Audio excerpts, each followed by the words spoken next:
Get the call to order the Brushy Creek Regional Utility Authority Board meeting. It's Wednesday, November 18th at 6. Roll call.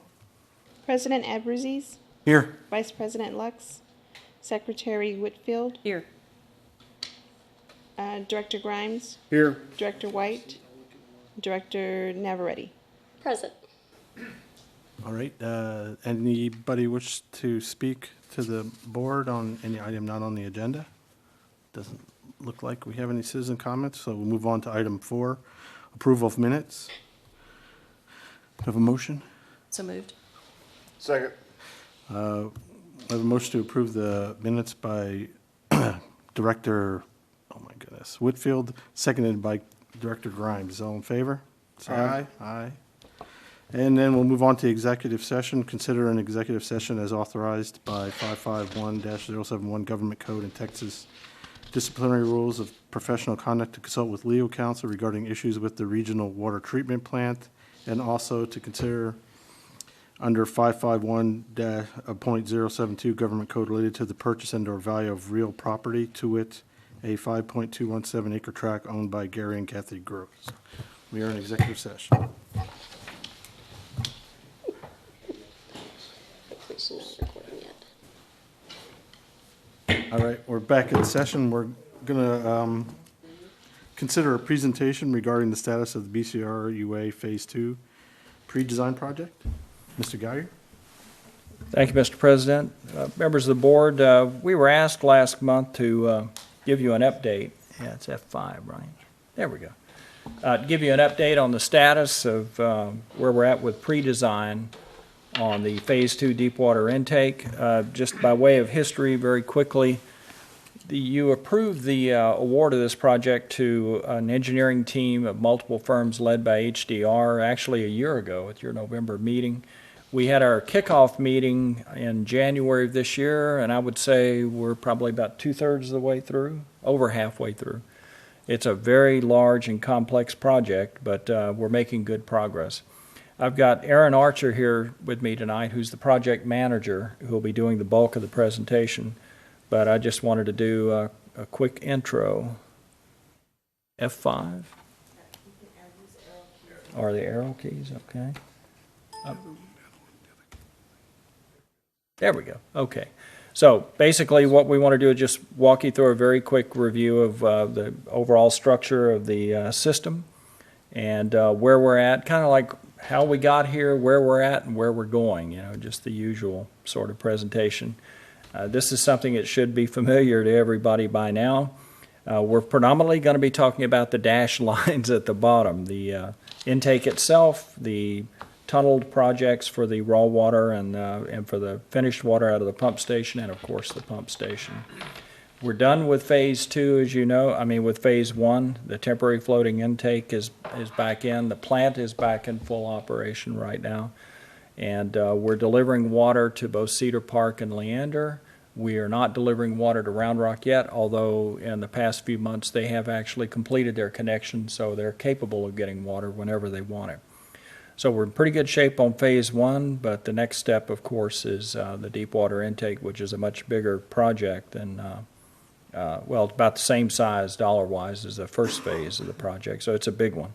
Phase 3, which will come much later, years later, will be an increase in the size of the pumps and the number of pumps in the pump station, and of course the water treatment plant treatment capacity expansion. So with that, I'm going to turn it over to Aaron, let him take it, and I'll finish up. Thank you, Tom.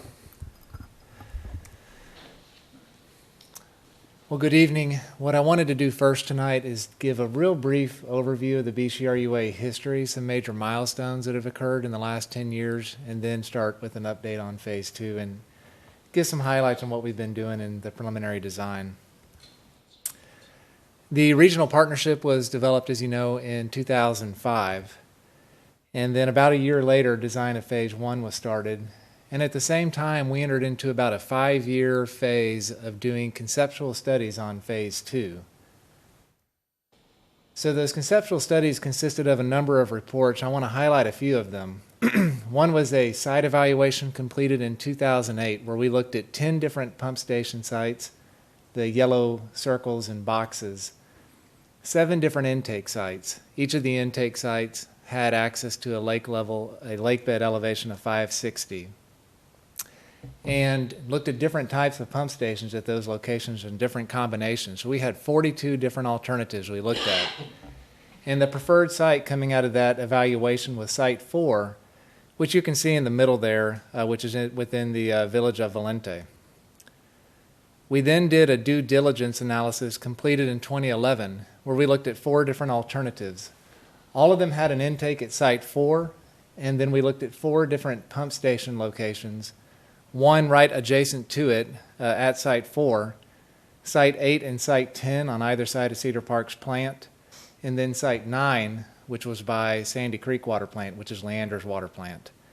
The preferred alternatives coming out of that were the red dash line, called Alternative 4-2, which consisted of a pump station at Site 4 and a tunnel back to Trails End Road to connect to the existing Phase 1 line. And we also came out with Alternative 8, with an intake at Site 4 and a tunnel back to Site 8 by Cedar Park's plant. That was followed up by an environmental assessment in 2012, where we studied those 2 alternatives in detail. And the preferred alternative coming out of that was 4.2, which you see in red. Phase 1 was completed in April of 2012, and then a recommendation was taken to the Water Development Board in October 2012 to fund Alternative 4.2. And later that same month, the Village of Valente and BCRUA entered into a memorandum of understanding to move the pump station to Site 8. So the nature of that MOU, some key points, is that it takes that pump station from Site 4 in Valente and moves it to Site 8, outside of the corporate limits of Valente, adjacent to Cedar Park's plant, at increased cost to BCRUA to do that. And in exchange, Valente withdrew their objections to an intake at Site 4 in Valente and a maintenance building adjacent to it. And BCRUA and Valente will deal in good faith with respect to complying with their reasonable and applicable development regulations. So this is the preferred alternative I'm showing now. I flipped the map on you. The intake now is in the upper left-hand corner. It just fits better with this orientation. The red dash line is a gravity-fed intake tunnel back to the pump station located by Cedar Park's plant, and then another tunnel to get back across the lake to Trails End Road. In July 2013, a public hearing was held to acquire Site 8, the pump station site. It was actually a portion of Sandy Creek Park, and it required a public hearing in order to acquire that piece of property. In September of 2013, the Phase 1 floating intake was decommissioned due to low lake levels, and it remained that way until just recently.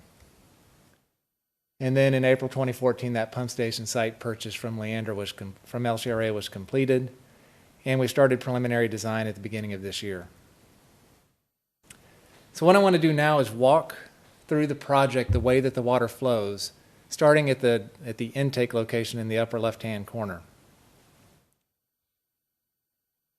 At that location, we have access to a lake bed of 556 feet mean sea level. For comparison, the conservation pool level of Travis is 681 feet. So it's about 125 feet deep at that spot when the lake is full. Today, the lake is at about 672, a little bit below conservation pool. The basic idea for the intake is there will be a tunnel that goes up underneath the lake bed at that deep location. And then a vertical shaft will be drilled down into the lake bed underwater, and a pipe will be set in that vertical shaft to connect the intake tunnel below the lake bed to the intake that is in the lake. You can see on the bottom right-hand corner there's a photo of the lake tap for Water Plant 4, City of Austin's project. That's what they tunneled up to beneath the lake to make that connection to convey water back. In the lake, there'll be an intake structure that's got screens at different depths, different water elevations. And the purpose of that is to allow BCRUA to withdraw water at different elevations as the lake fall. And then also, you may know this about Lake Travis, a thermocline sits in that lake in the summertime. And it's almost like a barrier where above it is good quality water and below it is poor quality water. And you don't want to withdraw it below it. So you want to be able to always have a screen above that thermic line. You can see in the bottom left-hand corner, that is the intake assembly for water plant 4. It's basically a sloping pipe that was set on the lake bed, working its way up against the shoreline, and screens were set on top of that at different elevations. There will also be a restricted zone around the intake. It's required by TCEQ to ensure water quality to the intake, just prevent boaters from getting up adjacent to it, where there could be an accidental or even purposeful spill of something that could be taken into the intake. So we have evaluated a number of different layouts for the intake, and I want to highlight the two that have kind of risen to the top. On the left, you can see an architectural schematic of how it might look, and to the right is a profile drawing of it. The top one that I call a sloping pipeline intake on the lake bed, that's a concept like water plant 4, similar to it. You can see that there'll be a pipeline fixed to the lake bed with screens at different elevations as that pipeline works its way up into shallower water. And then the other concept is to have 2 different lake taps with a stacked screen on top of each lake tap, which gets rid of that underwater lake bed pipeline. Some major design tasks for the intake is determining the number of elevations that we want to have screens at. We've been looking at a lot of water quality data and collecting our own, and at this point we're recommending there be 4 intake levels, which is what we've been assuming for many years now, that there would be 4 levels. We're also working to determine the elevation of the lowest screen. You want that screen at the bottom by the lake tap to be as deep as possible so you can withdraw water as deep down in Lake Travis as possible. But if you put it too close to the lake bed, you could end up mobilizing sediment and pulling it into the intake as you withdraw water at that lowest level. So we did some fluid dynamics. You can see an illustration in the bottom left to figure out how low that can be before it mobilizes sediment off the lake bed. And the elevation we arrived at puts the screen center line on that bottom intake at almost the exact same elevation as water plant 4's lowest screen. So they're nearly identical for the 2 projects. There's also, if you look in the upper right-hand corner, what is normally a submerged cliff at that intake location that we're negotiating with. It's been underwater for most of the existence of Lake Travis, but was exposed for about 4 years when the lake was down. And fortunately, we got out there in May before the lake came up and covered it again and did some mapping and surveying of it. So we have a good idea now how we want to design that intake to prevent it from getting damaged by rocks toppling off of that underwater cliff. And the last major item we want to look at is screen cleaning and invasive mussel control. By invasive mussels, I mean there's a mussel called a zebra mussel that started in the Great Lakes. It's been working its way across the country, discovered in 2013 in Lake Waco and Lake Belton, and they are a huge problem for intakes and pipelines. They colonize on the inside of it. So we're evaluating alternatives to clean the screen, and you can see an example of the screen in the bottom right-hand corner. And then looking at chemical feed alternatives to put chemicals in the system at this location and protect everything downstream of the screen from being colonized by those mussels. Now I want to talk briefly about the maintenance facilities. BCRUA is in the process of acquiring 5.2 acres adjacent to the intake, which will be used to house a maintenance building to operate and maintain the intake. It'll also be used to support construction activities to build the intake in the lake. Some major design coordination items for this site is to coordinate the development of the site with the village of Valente. We are in their corporate limits. And then to design that building to be residential in style, a small footprint and architectural theme that's compatible with the surrounding neighborhood. Moving to the intake tunnel. The intake tunnel is going to have a finished diameter of about 8 feet, 96 inches. The length of it is about 9,000 feet, and it will be anywhere from about 60 feet below ground to as much as 300 feet, even over 300 feet, depending on the topography out there. It crosses the lake at 2 different locations, and there's a number of design issues we've been looking at related to that tunnel. You can actually see in the upper right-hand corner, that is the cutting head of a tunnel boring machine used on Water Plant 4, which would be very similar to what would be used to cut the tunnel on this project. One of the big tasks is figuring out an alignment for that tunnel. In the bottom right-hand corner, you can see there was 3 different routes that we looked at. And we elected to pursue a route that avoids the Balcones Canyon Land Preserve, which is that red highlighted area in the map, and also kind of goes cross-country away from existing developed areas in Valente to reduce environmental and community impacts from that tunnel.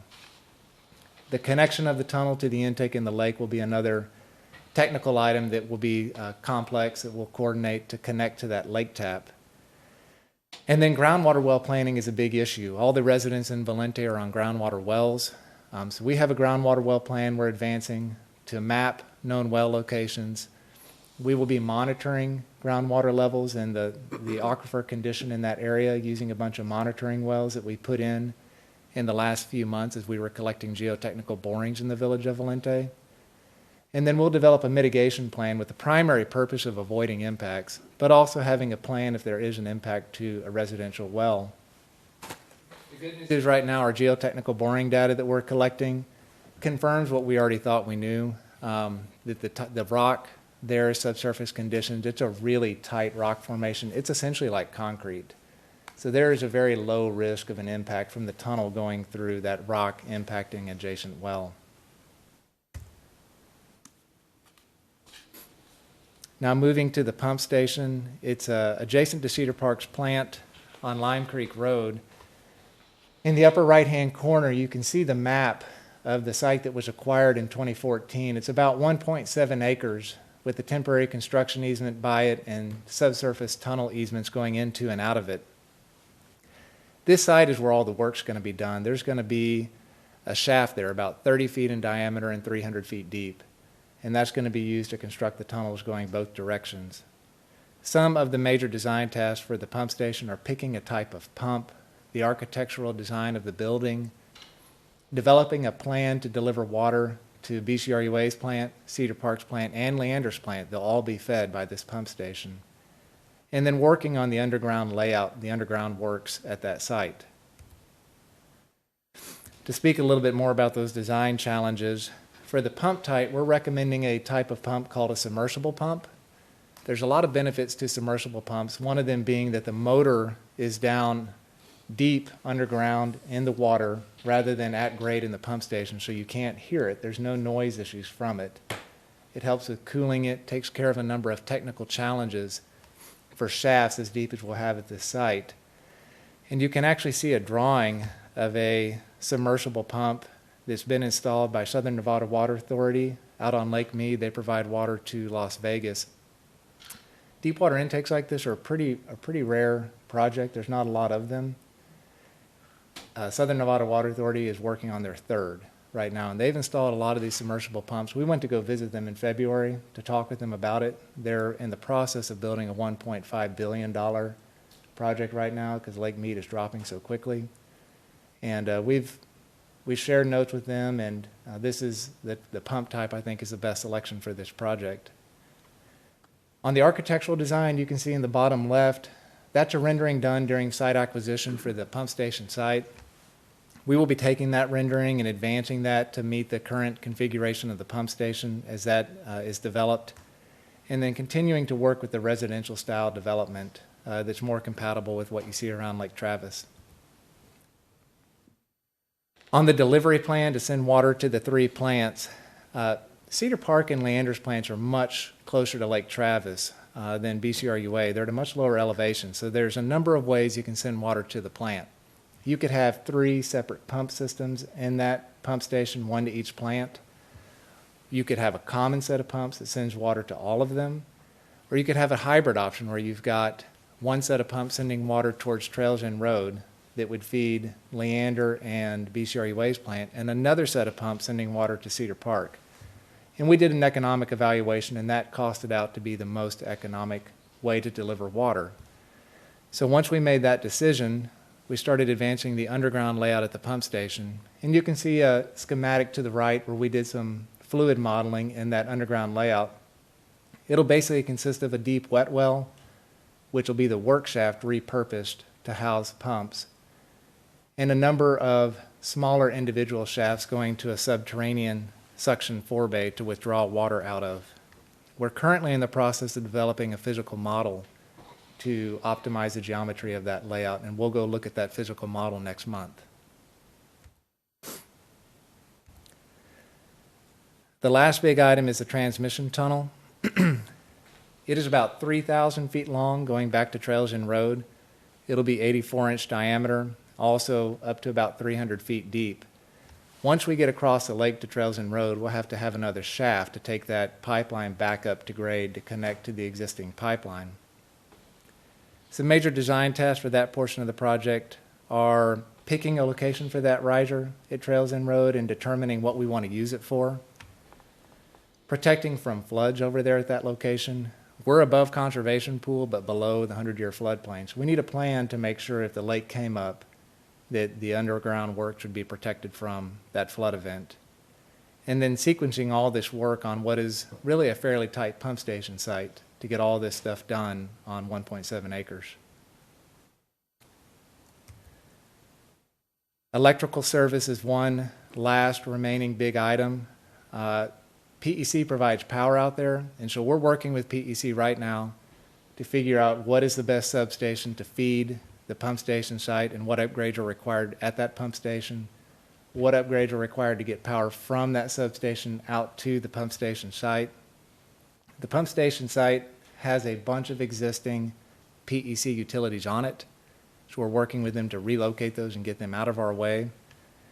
And then coordinating the electrical component of this project with the rest of it to make sure that everything is ready to go when a contractor mobilizes and the site is cleared and ready for them to work. So with that, I'm going to hand it back to Tom, and he'll give you guys a brief discussion of where we're going from here. Thanks, Aaron. Well, we've got a project that will, a pre-designed project that will probably be complete by May of next year, June at the latest. And at that point, the board and all three cities are going to have a very significant decision to make, and that is, where do we go from here? We've got some funding left over from the Phase 1 project that we've used to pay for pre-design, but there's not enough money that will be left to pay for all of final design, not by a long shot. Plus, we'll have right-of-way cost, which will be several $1 million, some upfront costs that would be involved in the electrical system upgrades that Aaron mentioned. So it's not going to be enough to get us very far. So the decision point the three cities will have is, when do we move forward into the final design and construction phase? It's very important that those be connected together. It wouldn't make any sense at all to do final design and then put the plans up on a shelf for a while. The only logical break point we could see was after preliminary design. But what's important for you to realize here is that while we're finishing up preliminary design, final design itself is not going to be a short, quick project. Final design is going to be at least 18 months, I would say more likely 24. And then the construction phase. Aaron's firm had a couple of major construction companies come in, that was part of the project design, to sit down and look over the constructability of what we're putting together. And their best estimates are that we're looking at anywhere from 4 to 5 years easily for this construction project. It's a big project. And so if we're looking at 18 to 24 months for final design, I think closer to 24, and we're looking at 4 to 5 years for construction, I'm thinking closer to 5. That gives you an idea of what we're facing here. If we move forward and don't lose any time when we finish pre-design later this year, the earliest that we could possibly look at startup of the pump station and the deep water intake would be some point in 2022. So it's not going to happen very quickly. And if you look at a longer term schedule, which I'm showing here below, if things took longer than they normally do, then you're pushing out potentially all the way out to 2025. So we have some major challenges coming up next year. There always is that possibility, if the three cities can't agree, we can put the plans up on a shelf and we can wait until everybody's ready. But I wanted to make sure that everybody understood that this block of time we're talking about can't be changed much. So we're talking 5 to 7 years from the time the three cities give us the go-ahead to move forward on this project. Obviously, giving us the go-ahead is the easy part. The hard part's getting the money together to pay for it, because it will be a very expensive project, and we know that. And that's going to be a challenge for all three cities to work into your debt service payments and all of the other stuff that goes along with that. But I just wanted everybody to understand tonight what you're facing and what we're facing. In terms of Lake Travis, things are looking pretty good right now. We're at close to 80% full in the LCRA system. But I found it interesting in this month's report from LCRA that the system increased by 134,000 acre-feet of water from October 1st to November 1st. But what I found most interesting is of that 134,000 acre-feet, only about 40,000 acre-feet was inflow from up in the basin. Most of it was from that huge dump of rain that we got over Halloween, right over the lakes themselves. That 40,000 acre-feet coming in from the system up above Lakes Buchanan and Travis represents about 35% of annual average for the month of October. So what that tells me is that once this El Nino effect that we're in right now peters out sometime early next year, probably in March, maybe April if we're lucky, the question then becomes what happens? Do we remain in a period where we get above average or even average rainfall, or do we go right back like we did this summer into a severe drought condition? I think all the conditions are there for the drought to continue. So what do we do? You know, if the lake continues to drop, that's going to be a real problem. And what makes this so difficult is there's lots of good news as well as bad news. LCRA's approval, TCEQ's approval of LCRA's water management plan, I think Sam was heavily involved with that. That's great news. That means that we're never going to see what happened in 2011 again, thank God. We'll only have one release when the lake conditions will allow it. But we will see a release early next year out of Lake Travis to the rice farmers downstream because of the elevation we're at. So that's going to continue. So the question is, where are we going to be in a year or two? If we stay on track and we start the final design later in 2016, we're still looking at 2022 to 2023 before it'll start. If we delay it a year or two or three, then you just push that number out further. Could we be back at 620, 625 in elevation, which would cause the shutdown of our intake again? The answer has to be absolutely yes. That's definitely possible. We're seeing gradually increasing ambient temperatures throughout the basin, which dries out the soils a lot. And as those temperatures increase, it increases evaporative rates on Lakes Travis and Buchanan. So there's no reason to believe that I can see that the situation is going to improve over the next few years. It's possible. We're dealing with statistics here. But I don't see any reason to be especially hopeful for it. So it's something, as I said, that all three cities are going to have to really give serious consideration to in 2016. And the staff will be looking to the board and to the three cities for direction on what we do once Aaron and his team with HDR and the other firms have finished their work. So something to think about over the holidays. Thanks for your time.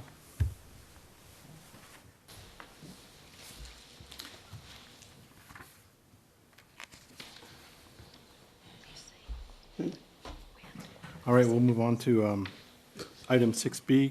Consider a staff review regarding the BCRA quarterly investment report for June 30, 2015 through September 30, 2015. Thank you, Mr. Again, Mr. President. Nothing new to report. It's the same, very low interest rates, low returns. We'll see what the Federal Reserve does next month. They'll probably increase rates a little bit according to what we're hearing. And so maybe over the next few months we'll see a slight uptick, but don't look for any windfalls. All right, with that, we'll move to item 7A, consider a resolution approving an amended authorized broker dealer list. Thank you, Mr. President. This is just a routine item, just updating it to make sure it's concurrent with what's available. It's a recommendation from our financial advisors. And do we have a motion? Motion to approve. Second. Motion to approve by Director Whitfield, seconded by Director Grimes. All in favor, say aye. Aye. The ayes have it, and we'll go to item 8, Director closing statements regarding items of community interest. Ms. Whitfield. I guess if we're not going to meet over the next 2 months, I won't probably see you guys, so I hope you have a very happy holiday. Good night. All right, Director Navarrete. Same. Wish everyone a very happy holiday. Merry Christmas. Mr. Grimes. Merry Christmas. Happy Thanksgiving. And all I have to say is Yeah. I hope it rains over the holidays. Thanks. Motion to approve? So be Do it. we have one? Adjourn? All right, we're adjourned. 6:50. Not too bad.